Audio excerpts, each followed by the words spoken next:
This is the Global Podcast Network, where executives and professionals connect, share, and inspire. Stay tuned for the conversations that drive success.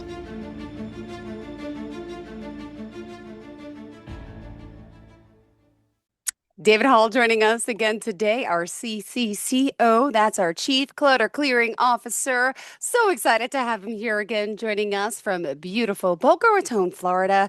And he is really A plus. I give you an A plus for the clutter and clearer services that you provide, but also his personality. I wish I lived closer. I want him in my home, even though he can help me from afar in New York. This guy is hysterical. He's not only like going to help you declutter, pack, organize, he's going to become your best friend. That's how I felt with you last time, David. So first and foremost, welcome back. How are you? Jill, thanks so much for your enthusiasm, and I am terrific. Feeling really, really good. Great. Well, for those that may not know a little bit about you, give us your background, what you do, and we're going to dive into some more clearing clutter and some other stuff that's going on in your personal life today. I can't wait. So I've been clearing clutter for over 8 years professionally, and Okay. before that, kind of as a hobby. Mm-hmm. And what I like to focus on is how to help people let go. What does that mean? It means we have TMS, too much stuff. And because we have too much stuff, it's often overwhelming. How do we clear the clutter? And what I do is I come in as an expert and I help folks make decisions about things that matter to them and things that matter to them, but they can let go of. And by letting go of things, we actually lighten up. That's why my tagline is clear the clutter, clear the mind. Wow, I love it. Thank you. And that's what you're doing. And let me ask you just a little on a personal note, what's happening in your life? Oh, nothing much. Just going to have a launch world premiere red carpet champagne movie presented tonight live in Delray Beach, the town next to Boca. And it's a story of the legacy that I've had for the joy of whistling, which I've learned on Zoom usually doesn't come across for some reason. The microphones don't pick up the whistle. I know, right? But take my word for it. I set a Guinness Book of Record for 25 hours nonstop whistling. And tonight we're going to have a documentary premiere telling that story of what it takes to be a Guinness Book World Record holder. Why would anybody want to whistle for a living and or a Guinness record? And what's next? So it's an exclusive premiere. So once we're done with the podcast, I'm changing into my tux and getting ready to go out on the town. Amazing. Congratulations. This is exciting stuff. Wow. Well, thanks for making the time to be here today. I And know, clutter what clearing, whistling, all of it's so exciting, at least to me. it is to you. As we talked last week, let's see, here's my desk. I'm decluttering, Oh, organizing. I got good. stuff I'm working on it in my home. Still a disaster because now the Halloween decorations out of the attic, but I'm mentally drained. And I'm one of the people out there who can relate to what David talked about last time. And of course, we'll tell you again today. Clutter, physical clutter equals mental clutter. Something's not going right there. Something's off. And it weighs you down and it impedes your life. And I honestly am a firm believer in this because I'm living it every day. But you have the I, smart process. Go ahead. I seem to remember a specific room in your home, which we'll call the challenging space. And I can't wait to come up and do something to it so that we can use that room for, I don't know, spare bedroom, playroom, There, sound there, recording no, studio. there is a bed. There's dressers in there. I have like clothes in there. I just can't even get to the drawers. It's like my Oh, extra room with extra stuff. It was a great guest room 5 years ago, and now it's filled with bins, storage bins, ladies and gentlemen. Kids' old clothes, papers from class over the past 5 years of school. It's built up, and I'm like, oh my gosh, I'm gonna be caught on like that hoarder show if someone sees yeah. that room. And then now it's also it's what's the word? I, It I vomits can into say the I knew you hallway. then. I can say I knew you before you got on the Clutter Show, but Oh, now that you're thanks. announcing Thanks. I your know. vulnerability, it's great. So who It knows where is. this will take us? It is. It is. But you have this process. And what do you want to talk about today? I'm sorry. It's your show. Go. I want to talk about anything that our listeners and viewers want to learn about. And I thought maybe today we'd review the SMART system, which is very easy. It's spelled SMART, and S as a recollection is simply start or start simply. Good. You choose an area in your home that's easy to get success with, so you build momentum. You don't want to take on that garage that's packed from floor to ceiling and hasn't been touched in 15 years because it's overwhelming, daunting, and otherwise maybe discouraging you from actually doing the clutter clearing process. So start in a laundry room, start on a kitchen cabinet, uh, take out a nightstand area and just empty the drawer and repurpose that drawer with things you need, not old paper clips and fingernails and Q-tips and such, but things that you might want actually by I'm your sorry, you haven't nailed down the paper clips I'm ever going to use. Q-tips, extra nail uh-huh. files. I have like keychains in that extra junk drawer. I have You like have to. it's What's always fun to see in my clutter clearing experience is what people collect, and there are some commonalities. One of the things that people collect a lot of, you ready? what? WD-40. WD-40 is that silicone spray can Sweetie, and I spray. had an old, excuse my language, ass rusty one under my sink. I had two, and I kept the old rusty one for 15 years old. I don't know why, just in case I needed it. Thank you for reminding me. I got rid of that one.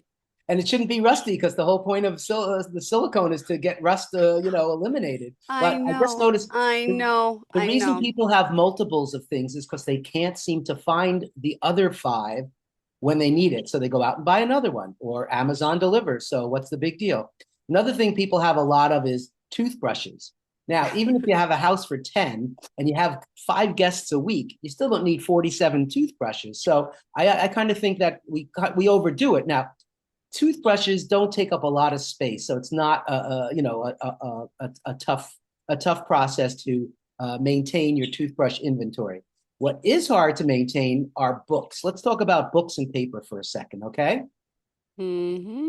So when I grew up, a library in a home meant you were well read, literally, and you had some brains. So these are the books that you've read, your reference library, first editions, the old Mark Twain stuff. That was the old days. Nowadays, people have books because they don't know what to do with them. They keep them, but they're like trophies because as I ask my clients that have too many books and they want to do something about it, I said, do you go back to that old Mark Twain first edition and read it again and again? Or does it just sit on the shelf gathering dust and taking up space? More often than not, people just have books on display because, again, in the old days, they represented a wisdom, and so there was a sense of having a library and aristocratic behavior. Nowadays, people don't even value books, which is kind of a shame because I think reading is still part of our society. Although we shall soon see, I don't know, with the education department out of whack, people in COVID for 2 years didn't read, But what do we do with the books? And my suggestion is keep the books that bring you joy, reference books, coffee table books, art books. But you go through the book collection on your bookshelf and you go, I'm not reading this, I don't know, seminar notes from 1994 from, it might have been a great seminar. That's why you kept the Yeah, right. notes. I But you don't look at know. the notes and it doesn't go in your mind. So it's taking up space. So what I like to do with the client is to go through book by book. And just like Marie Kondo does, I open the book and flutter through the pages. What is that for? It enlivens, it emboldens, it makes the book Oh, kind of fresh yeah. and new. And it also gets a lot of all that dust out of the way. So now you have a refreshed book and you get to choose, do I keep it or do I donate it? And more often than not, I donate plenty of books to the library system, plenty of books to schools, and mostly really to the Faith Farm donation center. So people are reading books still, I'm happy to say, but of course there's alternatives. There's online reading. There's the Kindle electronic books that people use nowadays.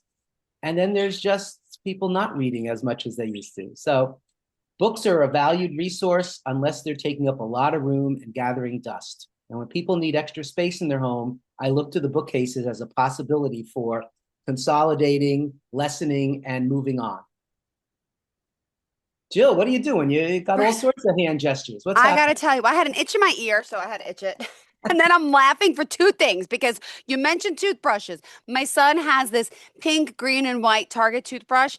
The brush is like this. It's disgusting. He won't let me throw it away. And I got him a new one, but I like this one. I'm like, but you can't use it. It's not working. So I'm empathizing and relating to the too many toothbrush thing. And then people have these attachment issues, and I pass that along to my child. Then I'm looking on my desk and I see this little note I want to tell you. I hold these hands into a prayer to thank the Lord for love and care. Fold your hands right next to me, and he'll love us both. You'll see. This is from my son's communion, and someone gave him this in his card. Oh, Why am I holding on to it? It's clutter. I mean, it's sweet. Okay, let's see what else I got. Oh, my son's drawing. Like, how many of these am I going to keep on my desk? Oh, wait. I may also, oh, I have a 30% Kohl's coupon. Oh, wait, guess what? It's probably expired. Yep, I'm October glad. 19th. It's still here. Everything you say, I live. The crap. My Costco thing. Am I really going to look at the circular? Why do I have to bring it up here? It's going to get, I know. I love show and tell, and I love our private session for the public. It's so it's so welcome. oh, the Um, PTA books I ordered last week. Why is this still sitting on my desk? I've got a good one. Go Right ahead. about now, people are getting Medicare books. They are about 3 inches thick, and it's all legalese designed for the lawyers to say, yes, we sent these books out to every senior citizen in America. Wow. When I see that on somebody's shelf, I go, this is replacing the old yellow pages. It is so not necessary to read. You Now, remember those? And then I would hold on to them for years. When absolutely. it's the weirdest thing. Thank you, thank you. Keep reminding me. What else are we got to go? So I'm here's using your the smart thing with system. Go kids' ahead. artwork. You know, when items are sentimental, to me that Yeah. means one of a kind. You're not going to be able Yeah. to go to Barnes and Nobles and get another picture of True. you at graduation or True. your kid's True. art piece for sixth grade. So when things are sentimental, it takes on a different level of what I call value. True. And that value is something that we get to see. How do we keep it, but also appreciate it and maybe share it? If it's sitting in a tub or a carton, the artwork is not getting any light of day. Nope. Better, I think, to take digital images with your phone. Yep. Just take a picture of that God's prayer. Take a picture of your son's artwork, and now you've got it digitized. What can you do with it? Probably nothing. But you can share it. You can send it. You can even get things printed from your phone nowadays, Wait. and really take that piece Wait. on. And Wait. then go to the other one. What is happening, Jill? I No more found a for toothbrush myself. on my desk. Oh my God. A, a Is that your brand new. son? No, this is a brand new because my kids went to the dentist recently, so it's on my. This is a brand, but like it's sitting on my desk. Like I can't even tell you what I'm looking at here. It's Oh just like, my goodness. oh, my Lowe's credit card happens. What is on my? I have so many papers, and it's so weird because you can't really see. Oh, a coupon from like. Yeah. I mean, I just can't. So So we get to in it's great that your desk is a laboratory for clutter. So some things are a waste of paper, like the yes. Costco ads. If you thumb through it, great. If not, get rid of it. Thank you so much for mailing that to me. Mm, What a waste. yep. But when you get things like checks in the mail, oh my gosh, remember those? Now it's Uh-huh. Zelle and Venmo and such, etc. I know. But the things that are on your desk, are they distracting you right this second? I think they are. They're kind of distracting, and that's I'm what I'm talking to trying to you, but I'm alleviate. like, this is ridiculous. Yeah, I'm Yeah, sorry. I'm sorry. I should be focusing, but this you're giving me the option of you're right. I'm in my clutter, and now you're the only one I could feel comfortable talking about this. I could be talking to someone, and I have to pretend like there's no clutter, and I'm calm. Thank you for understanding. absolutely. There's got to be empathy and compassion when it comes to what I call people collecting too much stuff. I don't like to call it hoarding. I don't like to call it, that you've got problems. It's really that we just like things so much that we collect a lot of them. Another thing we collect are a lot of the bathroom items, like a toothbrush, like soap. Um, One time I cleared a house. It was a mother with two kids in school, so I got to give her some slack. But she had, at the last count, Scotch tape rolls. How many? 22 rolls of Scotch tape. I Wow. said, are you packing for Amazon? What do you got here? She goes, I can't find it when I need it. I have another one. And I said again, it doesn't really hurt the household. It doesn't really hurt the person. But when you amplify 22 rolls of Scotch tape and 55 toothbrushes and how many cases of soap, and one of my chapters of the new book is called Just in Case. Almost every home I go to has a box, a carton, some place where they store old wires and old remotes and old things that are electronic that don't really need any use nowadays. So people have these things. Why? Just in case they might need them. And so my test to them is this. I ask a question. Question is everything electronic in the house working right now? Is your blender working? Is your toaster oven working? Is your air fryer going on? Is your TV? Is everything that you have, your computers, are they all functioning and working properly? And if the answer is yes, well, just in case means you've got some clutter in your wire category. You can easily get rid of all those wires because they just don't have anything to match up to. So, just in case wires is a fun subject to unravel literally and figuratively. Any questions? You got any wires on your desk? Well, I got plenty of wires that are attached to all this. Oh, Oh, you great. know what? If you could go down, I don't even have a proper, like, really nice desk because no one comes into this room, right? So Uh, I have like this old desk and I have wires hanging everywhere. One day, my goal is to have a nice desk where like yeah. all the wires are hidden because it's funny because I put a post on social media the other day of me getting stuff out of my attic and Oh, oh yeah, and then someone commented about like all the wires they saw on my floor and that would drive them crazy, like OCD, and I'm like, yeah, it drives me crazy too, but I see all the wires.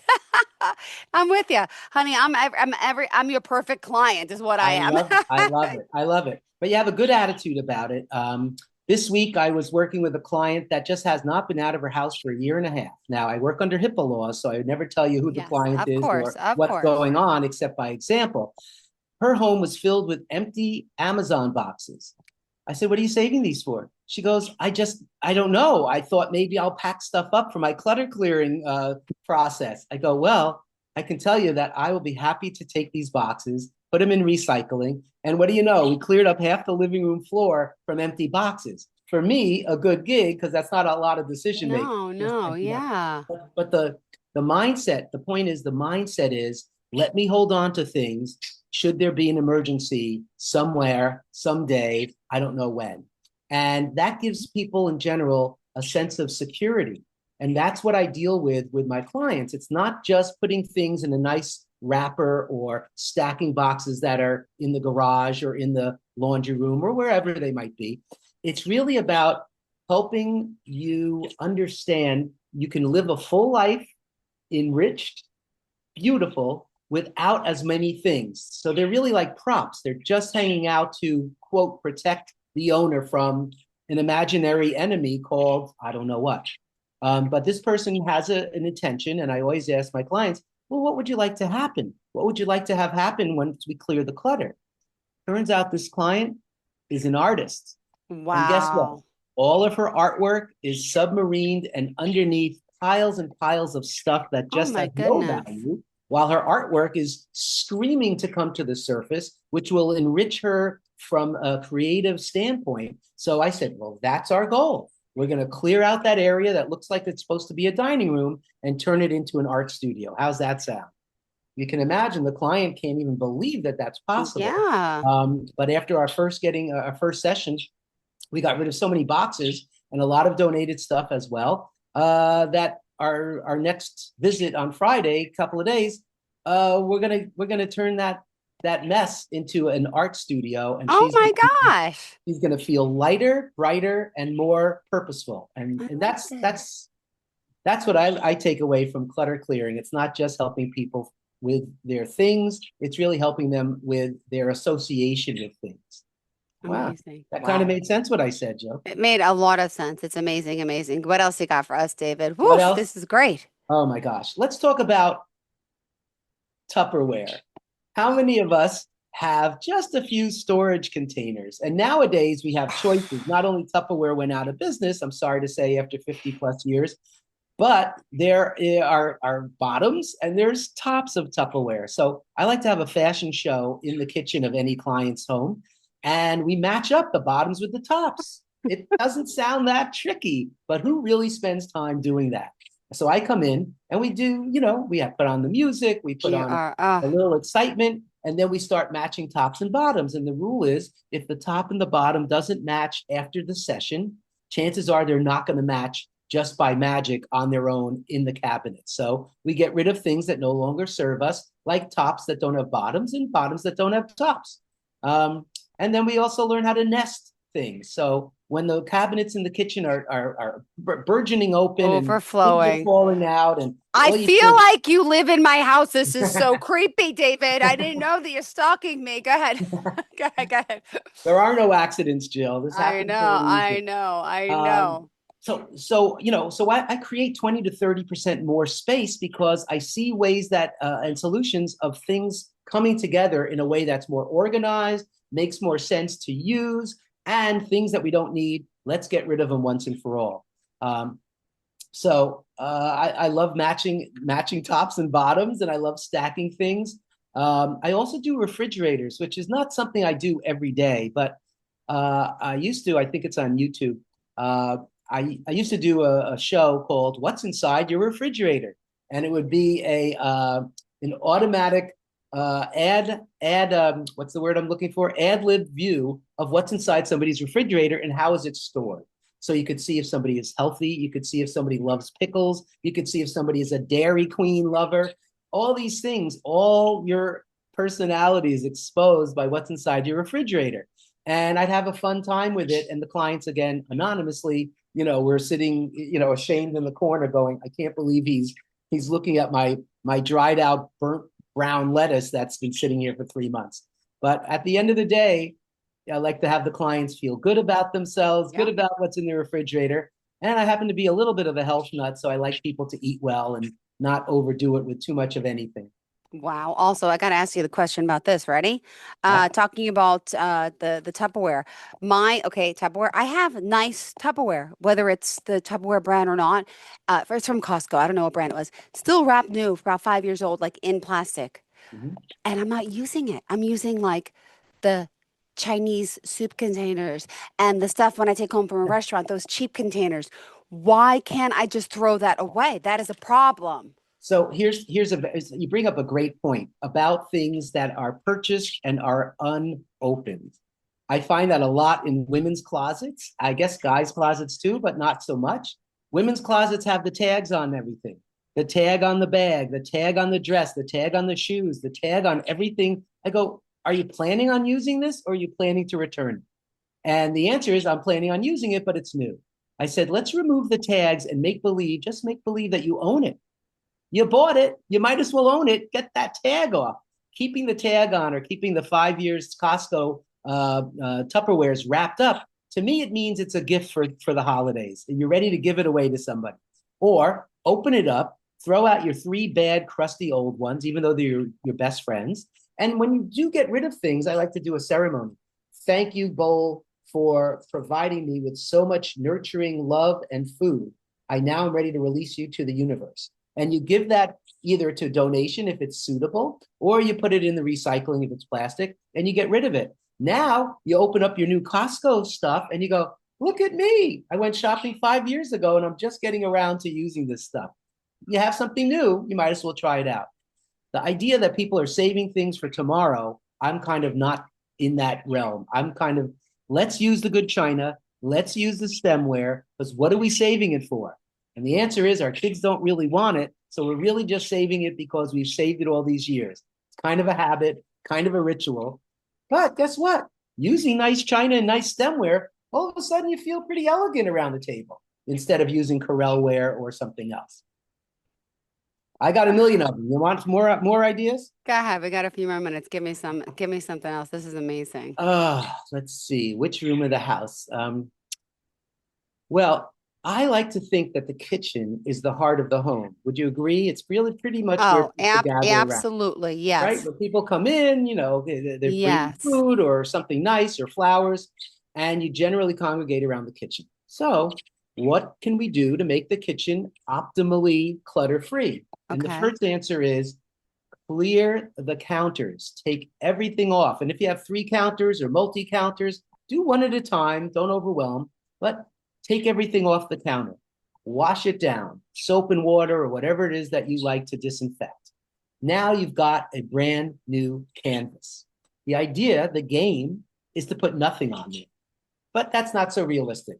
Generally, people are drinking coffee or tea every morning. Generally speaking, people have a blender or something like that, or a toaster oven or an air fryer.